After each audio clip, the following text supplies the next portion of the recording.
ಅಲ್ಲಿ ಹೋದಾಗ ಅವರು ಸ್ವಿಚ್ ಆಫ್ ಮಾಡಿದ್ದು ಪ್ರಾಬ್ಲಮ್ ಆಗಿದೆ, ಸ್ವಲ್ಪ ಮನೆಯಲ್ಲಿ ಕಿರಿಕಿರಿ ಆಗಿದೆ, ನನಗೆ ವಿಷಯ ಆಮೇಲೆ ಹೇಳ್ತೇನೆ ಅಂತ ಹೇಳಿದ್ರು.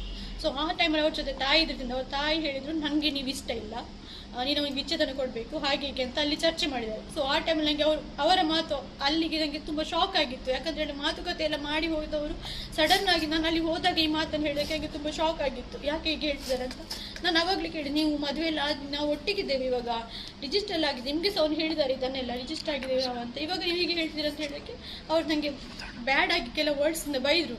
ಅದು ಅವ್ರ ಹುಡುಗಿಯಾಗಿ ನನಗೆ ಹಾಗೆ ಅವರು ಸಹ ಒಂದು ಹೆಂಗಸಾಗಿ ನನಗೆ ಆ ರೀತಿ ಶಬ್ದ ಹೇಳಿ ನನಗೆ ತುಂಬ ಬೇಜಾರಾಯಿತು. ನಾನು ಅವಾಗ ಹೇಳಿ, ನೀವು ಸಹ ಒಂದು ಹುಡುಗಿಯಾಗಿ ನನಗೆ ಈ ರೀತಿ ಶಬ್ದ ಹೇಳಬಾರ್ದಿತ್ತು, ನನಗೆ ತುಂಬ ಹರ್ಟ್ ಆಯಿತು ಅಂತೇಳಿ ನಾನು ಚೂರು ಕೂಡಿ ಅಲ್ಲಿ ಹತ್ತಿದ್ದೇನೆ. ಅವಾಗ ಇವಾಗ ಸುದೀಪ್ ಬಂದಿಲ್ಲ ಈ ಟೈಮಲ್ಲಿ ಅವರಿಗೆ ಹೀಗೆಲ್ಲ ಹೇಳ್ಬಿಡು, ಅವಳು ಟೆನ್ಷನಿಂದ ಅಲ್ಲಿಂದ ಇಲ್ಲಿಗೆ ಬಂದಿದ್ದಾಳೆ, ಸೊ ಬೇಡ ಇವಾಗ ಅವಳು ಕುತ್ಕೊಳ್ಳಿ ಗಾಡಿಯಲ್ಲಿ, ನಾನು ಬಿಡ್ತೇನೆ ಅವಳನ್ನು ಅಂತ ಹೇಳಿ ಗಾಡಿಯಲ್ಲಿ ಕೂರಿಸ್ಲಿಕ್ಕೆ ಹೇಳಿ ಹೋಗಿದ್ದಾರೆ.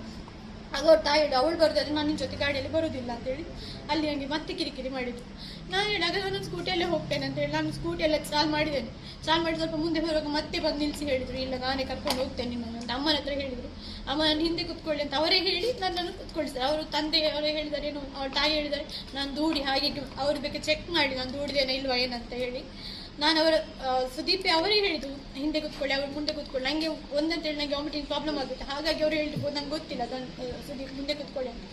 ಅಲ್ಲಿಂದ ನಾವು ಬಂದು ಅವರು ಬೆಳ್ತಂಗಡಿ ಎಲ್ಲ ಫ್ಯಾಮಿಲಿ ಮನೆಗೆ ಹೋಗ್ಬೇಕಿತ್ತು ಅವ್ರ ತಾಯಿಗೆ. ಹಾಗಾಗಿ ಅವರು ಅಲ್ಲಿ ಬಿಡ್ಲಿಕ್ಕೆ ಅಂತ ಬರುವಾಗ ಅವ್ರು ಹೇಳಿ, ನಾನು ಇಲ್ಲಿಂದ ಹೋಗ್ತೇನೆ ಅಂತ ಅವರ ತಾಯಿಯೇ ಹೇಳಿದ್ರು. ಅದಕ್ಕೆ ಅವರು ಅಲ್ಲಿಂದ ಆಟೋ ಮಾಡಿ ಅವರನ್ನು ಕಳಿಸಿದ್ದಾರೆ. ಅಲ್ಲಿಂದ ಇಲ್ಲ ಗಲಾಟೆ ಏನಾಗಲಿಲ್ಲ. CCTV ಚೆಕ್ ಮಾಡಿ ಅವರೇನು ಬೈದಿದ್ದೇನೆ ಹೊಡೆದಿದ್ದೇನೆ ಹಾಗೆ ಹೀಗೆ ಅಂತ ಹೇಳಿದ್ದಾರೆ. ಸೊ ಚೆಕ್ ಮಾಡಿ, ನನಗೆ ಅದು ಅವಶ್ಯಕತೆ ಇಲ್ಲ, ನನಗೆ ಅಲ್ಲಿ ಹೋಗಿ ಹಾಗೆ ಮಾಡ್ಬೇಕಂತ. ಆದರೆ ನನಗೆ ಸಹ ಗೊತ್ತಿಲ್ಲ, ಅವ್ರ ಮನೆಯಲ್ಲಿ ಜಗಳ ಆಗಿದೆ, ಮತ್ತೆ ರಾಯಲ್ವರೆಗೆ ಹೇಳಿದ್ದಾರೆ, ಸಾಲದವರನ್ನು ಕರೆಸಿದ್ದಾರೆ ಮನೆಗೆ, ಅದೊಂದು ಹೇಳಿದ್ದಾರೆ. ಇನ್ನೊಂದು ವಿಷಯ ಆಗಿದೆ, ನಾನು ನಿಮಗೆ ಹೇಳ್ತೇನೆ ಅಂತ, ಬಟ್ ನಾವು ಮೊದಲು ಮದುವೆ ಆಗುವಂತ ಹೇಳಿದ್ದಾರೆ. ಅದು ಯಾಕೆ ಏನಂತ ನಂಗೆ ಗೊತ್ತಿಲ್ಲ, ಯಾವ ವಿಷಯ ಅಂತ ಇವಾಗ ಸಹ ಗೊತ್ತಿಲ್ಲ. ಅಲ್ಲಿ ಹಾಸ್ಪಿಟಲ್ ಸಹ ಕೇಳುವಂತ, ನಂಗೆ ಆ ಟೈಮಲ್ಲಿ ಕೇಳಬೇಕಂತ ಆಗ್ತಿತ್ತು, ಯಾಕೆ ವಿಷಯ ಬೇಕಲ್ಲ ಏನಂತ. ಅಲ್ಲಿ ಸಹ ಕೇಳೋ ಆಪ್ಷನ್ ಇಲ್ಲ, ಯಾಕೆಲ್ಲಿ ಐಸಿಯಲ್ಲಿ ತುಂಬ ಹೊತ್ತು ಮಾತಾಡುವ ಆಪ್ಷನ್ ಇಲ್ಲ. ಸ್ಟೇಟ್ಮೆಂಟ್ ಮಾಡ್ಕೊಂಡಿದ್ದಾರೆ. ಅವರು ಹಾಸ್ಪಿಟಲಿಂದಲೇ ಪಾಯ್ಸನ್ ಅಂತ ಹೇಳಿ ಗೊತ್ತಾದ ತಕ್ಷಣ ಹಾಸ್ಪಿಟಲಿಂದ ಆದರ್ಶ ಹಾಸ್ಪಿಟಲ್ ಡಾಕ್ಟರ್ ಅವರು ಹೇಳಿ ಕರೆಸಿದ್ದಾರೆ. ಇವಾಗ ಪೊಲೀಸರು ಬರುವಾಗ ಅವರ ಮನೆಯವರು ಸಹ ಇದ್ರು, ನಾವು ಸಹ ಇದ್ವಿ ಅಲ್ಲಿ. ಸ್ವಲ್ಪ ಟೆನ್ಷನ್ ಆಗಿತ್ತು, ಸೊ ಬೇಜಾರಾಗಿತ್ತು ನನಗೆ, ಅದಕ್ಕೆ ನಾನು ಪಾಯ್ಸನ್ ತಗೊಂಡಿದ್ದೇನೆ ಅಂತ ಸ್ಟೇಟ್ಮೆಂಟ್ ಕೊಟ್ಟಿದ್ದಾರೆ. ಅವರೇ ತಗೊಂಡಿದ್ದಾರೆ ಅಂತ ಹೇಳಿದ್ದಾರೆ. ನಮಗೆ ಪೊಲೀಸ್ ಬಂದು ನಾವು ನಮ್ಮ ಜೊತೆ ಹೇಳಿದ್ದಾರೆ, ಅವರ ಮನೆಯವರು ಸಹ ಒಟ್ಟಿಗೆ ನಿಂತೆ ಹೇಳಿದ್ದಾರೆ. ಅದು ಸಲ CC ಕ್ಯಾಮರಾ ರೆಕಾರ್ಡ್ ಆಗಿರುತ್ತೆ, ಅವರು ಪೊಲೀಸರು ನಮ್ಮ ಜೊತೆ ನಿಂತ್ಕೊಂಡು ಮಾತಾಡಿದ ವಿಷಯ ಎಲ್ಲ. ವೇಣುಗೋಪಾಲ್ ಆ್ಯಕ್ಚುಲಿ ನನಗೆ 2024 ಅನಿಸುತ್ತೆ.